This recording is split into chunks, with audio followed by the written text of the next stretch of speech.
I do want to, however, address the issue of dialogue with Iran. This is really a huge issue. President Bush initially said he would not talk to either North Korea or Iran. As a result, as I mentioned earlier, the North Koreans made a significant increase in their nuclear arsenal. He reversed himself under advice from Secretary of State Rice in 2006 and began a six-party dialogue, the other parties being the Chinese as the host of the six-party talks, China, Russia, the two Koreas, the United States, and Japan. Put a very skilled professional diplomat in charge, Christopher Hill, and as a result of that dialogue, some progress has been made.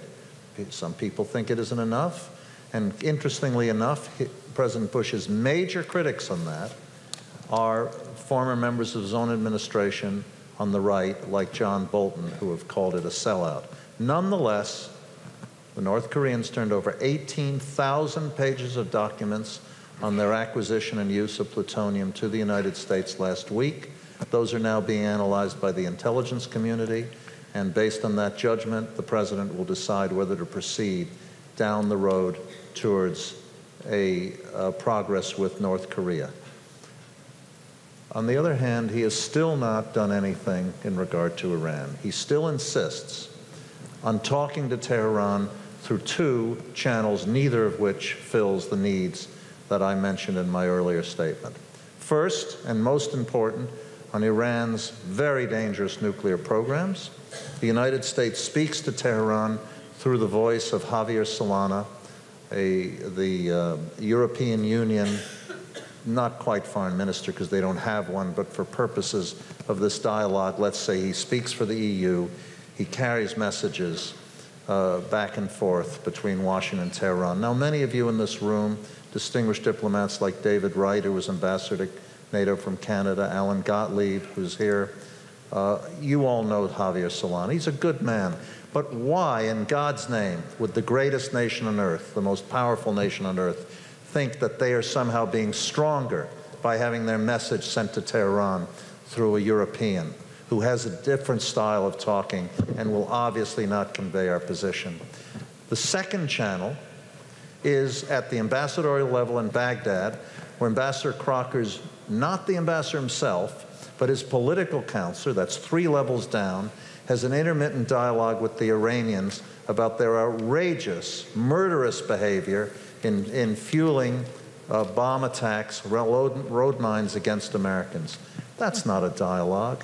And the position of the Republicans, including at least one of our worthy opponents here, is that any talk at all would be a sign of weakness. Okay, well, it is simply not true that negotiations or discussions in and of themselves represent weakness. Weakness is conveyed inside the dialogue. Okay, let's bring not over as to a result of talking to people.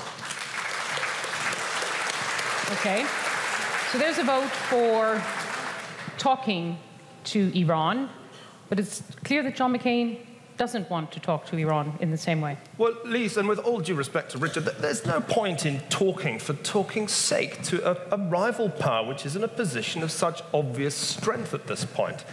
The critical thing that happened when the United States made its opening to China was that China's position had been fundamentally altered strategically by the breakdown of its relations with the Soviet Union. That was what opened the opportunity for Richard Nixon. There is no comparable situation today. Nothing has changed. On the contrary, the position of Iran in relative terms, in balance of power terms, is relatively good. Economically, they have difficulties. Domestically, Iran is by no means as anti-American as other countries in the region. There is a potential, ultimately, I believe, for some kind of transformation in relations between the US and Iran, but it won't happen by Barack Obama or whoever he appoints as his Secretary of State hopping on a plane to Tehran and hoping to be welcomed with open arms. That's not how diplomacy works, Richard, and you know it.